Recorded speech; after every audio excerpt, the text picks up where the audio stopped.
After falling 99.82% from its previous all-time high of $1.58 and trading at only 0.29 cents at the time of recording this video, it's definitely time to wonder if now would be a good time to join HAI.com and buy HAI tokens at an incredible discount, or if that ship has sailed and if it's better to just avoid the project altogether.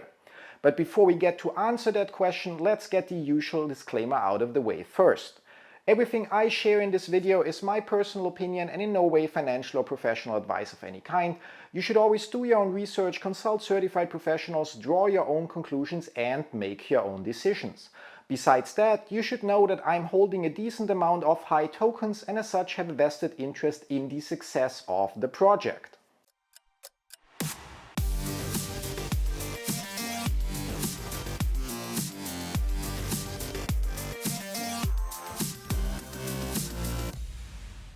My name is Christian Rauchenwald and I'm sure that based on the disclaimer alone you probably expect a bullish video about HAI, and I have to say I also would love to record a bullish video about HAI because I love the idea of having one platform that serves as my regular bank, broker and crypto exchange that also offers their own debit card that pays me cashback whenever I use the card, and it doesn't charge me an arm and a leg in fees for all those services.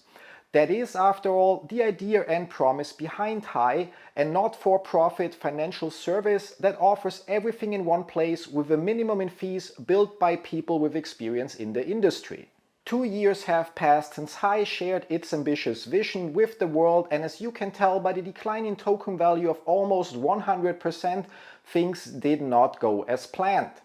That, however, does not mean that there isn't light at the end of the tunnel and that HAI didn't achieve some successes along the way as well. Now, to be able to decide if now would be a good time to take advantage of HAI's low token value or if it's time to run and hide, we have to take a look at what caused that decline in the first place and if there's a chance for the project to turn around and maybe someday see that all-time high again. But before we get to that, here's your reminder to like, subscribe, enable notifications and share this video so you don't miss out on future updates and help spread the word further. Now back to the topic at hand. If HAI were to reach its all-time high of $1.58 again, the token value would have to increase by around 56,000% based on the value of HAI's token at the time of recording, and assuming the downward trend doesn't continue even more by the time you get to watch this video. That means that if, and that's a very, very big if, that were to happen, every $25 invested right now at around $0.0029 per HAI token would turn into $14,000, and a less than $2,000 investment could in that case turn into $1 million as well. But again, that's only if HAI reaches its previous all-time high again. The big question, however, is how likely is it that HAI recovers any percentage of the almost 100% loss so far, and why has HAI been falling with almost no breaks for 18 months straight, especially if we consider everything the project had and still has going for it. Not only is HAI operated by people like Sean Rach, who as former CMO at Crypto.com should have the necessary experience to make sure HAI reaches its goals, but besides that, HAI also managed to secure some incredible partnerships, the most prominent being getting MasterCard as their partner to launch the then first crypto debit card on the market that by now offers up to 12% in crypto cashback, at least in theory, but more about that later in the video. To understand where it all went wrong, we probably have to first understand how HAI ever achieved a token value of $1.58 in the first place. The answer to that lies in the original version of HAI's white paper, months before HAI's token got listed on any exchange, and the only way to buy HAI tokens was directly in HAI's iOS and Android app. During that time, HAI was solely focused on growth, and the set token value in the app was tied to the number of users, allowing the first 1,000 users to buy HAI for as little as $1 and then gradually increasing the price with each new member milestone until HAI tokens eventually got listed and the price started to be determined by the free market. Back when I joined the project, for example, Hi already had more than 90,000 members within less than 1 month, and the price per Hi token increased to 14.5 US cents, with another increase planned for the 100,000 user milestone that was just days away. That predetermined price increase continued as said until Hi finally got listed on the first exchange at, if I recall it correctly, around $1 per Hi token. Obviously that meant that users that joined and invested early and bought Hi for as little as $1 per token were suddenly able to withdraw some or all of their tokens and take huge profits, which likely caused the initial decline we can see on the chart that brought Hi's value down to as little as 60 cents per Hi token, before the token value suddenly started a rally to reach its all-time high in December 2021 of $1.58.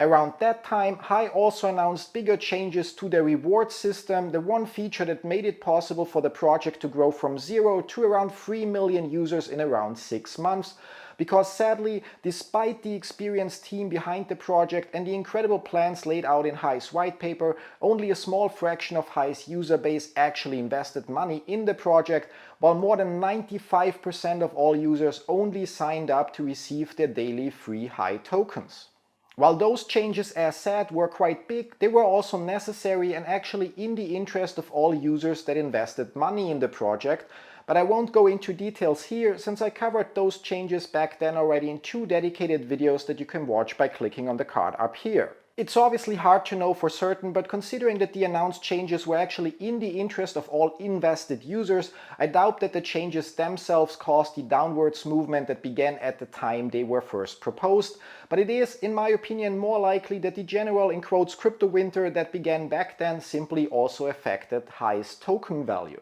Part of the proposed and later implemented changes was a requirement for users to buy and stake at least 100 Hi tokens to get their free rewards to unlock, which in theory should have created some buy pressure, but unfortunately even now all Hi purchased within the app are not sourced on the open market but come directly from Hi's supply. Meaning that the money paid by users to buy Hi in the app goes directly to the company to fund its ongoing operations and does not affect the price at all.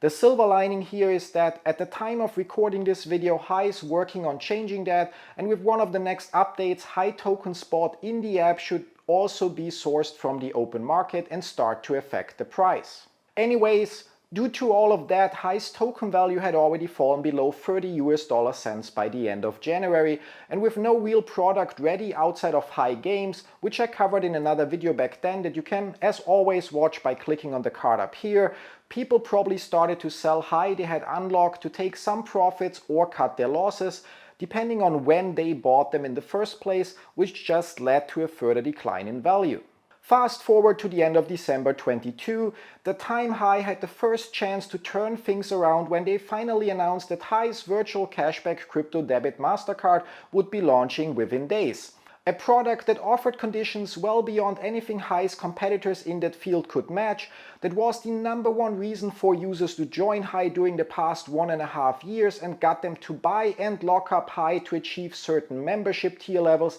that in return promised users back then up to 10% cashback on their card spending in combination with up to 20 lifestyle subscriptions. Sadly, that announcement in my opinion is also where things started to go wrong, because Samuel Christian, Hi's former CMO, announced during that AMA in an offhand fashion that with the launch of the card, Hi would also cut the promised cashback rates and numbers of perks drastically. As you can imagine, that announcement was met with a lot of complaints by Hi's existing user base, since most of them invested money based on the advertised rates, and while Hi quickly decided to not implement the change directly by promising to grandfather membership tiers of existing users until the end of 2023 and maintain the cashback rates that were advertised, they still went ahead and reduced the number of lifestyle benefits included in each membership tier.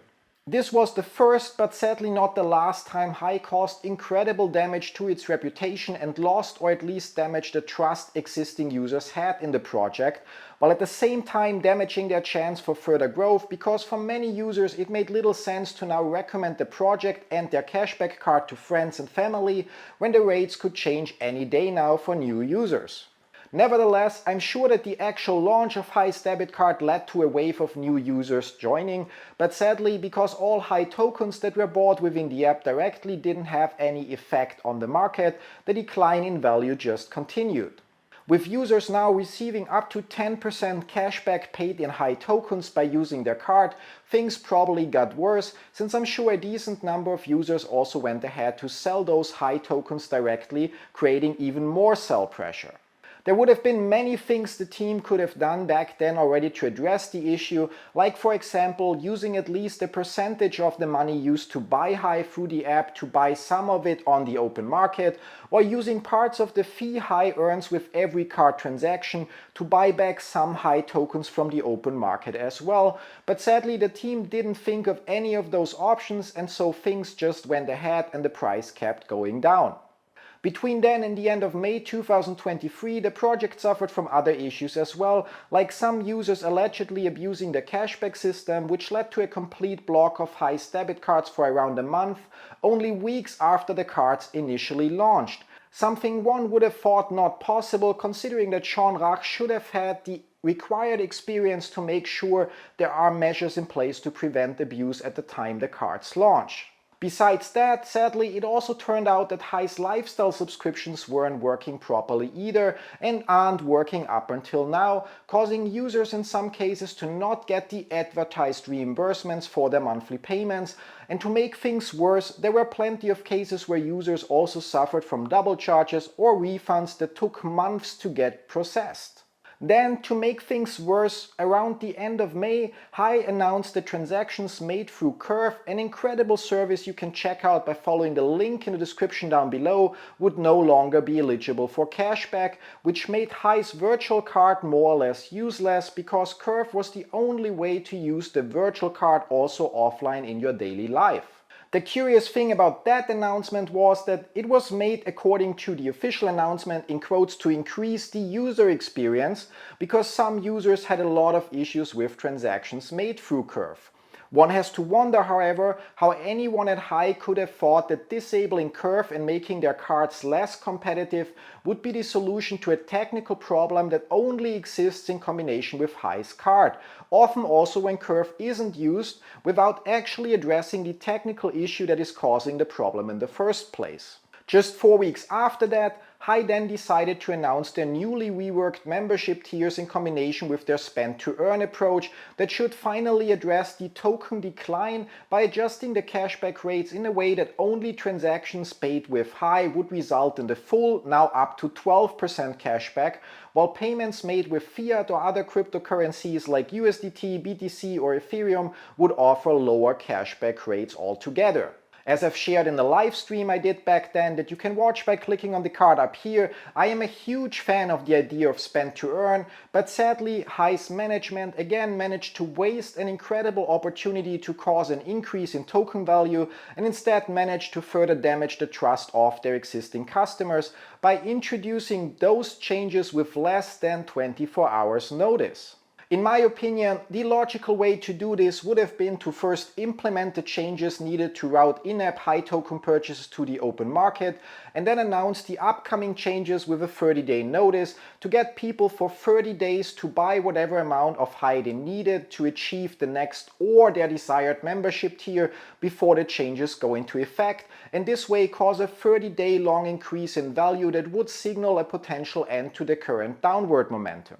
However, Hi decided, as mentioned, to announce those changes with less than 24 hours notice, while they weren't even implemented in the apps in any way. Even now, a bit more than a month after the announcement, neither spend to earn nor the changes needed to route in-app purchases directly to the open market are implemented in Hi's mobile apps, just causing more and more users to leave the project behind. And the cherry on top of it all, shortly after the announced changes, Hi also announced that its CMO, Samuel Christian, had left the project, and while he still lists Hi.com as his current position on LinkedIn, I know from a reliable source that he's been in a new position even before Hi got to introduce the latest changes. All of that brings us to today and the big question if it's time to leave Hi behind or if right now is a huge opportunity to make a killing by buying Hi tokens at a huge discount. The answer to that is clearly, it depends. In my opinion, high spend to earn approach could turn into the only sustainable way to operate a crypto cashback card on the market,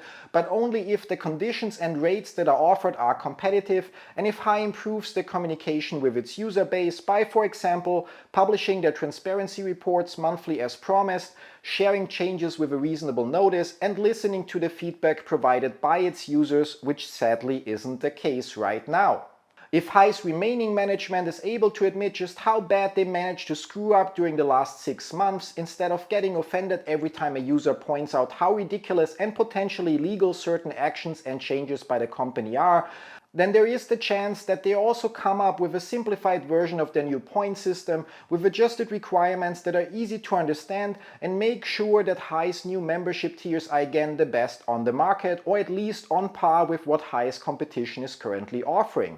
In that case, chances are, in my opinion, great that High's token value starts to finally increase, and buying some now might pay off huge in the long run. On the other hand, if High's management maintains its current course with a complicated tier system that offers rates that aren't even equal to what others are offering for way less right now, and a complete lack in transparency and communication, then I'd expect a big portion of users to just keep selling whatever amount of High tokens they have unlocked, or in the best case, using the new spend to earn to spend those High tokens without buying any more, causing the price just to decline further until High eventually becomes completely worthless. Personally, as someone on High's Platinum membership tier, I hope for the best, but already accepted that things might not improve, and unless changes are introduced in a thought-through and orderly fashion, I'm going to see my physical High Platinum card that should arrive any day now as a reminder of a project with great potential that died due to bad leadership. As for the High tokens I currently hold and still have in High's Gigapool, sadly at the current rate selling them isn't really worth it anymore, so I'll hold on to them either until the project turns around, in which case I'd happily buy more to use High spend to earn once it's then actually implemented, or until the 99.82 loss compared to High's all-time high turns into an actual 100% loss. Until either of those two things happen, I'll keep an eye on the project and will, as always, share any important updates with you either here on this channel or in our Discord community that you can find by following the link in the video description down below. That's it for today. Thanks for watching. See you in one of my other videos. Till then, bye bye.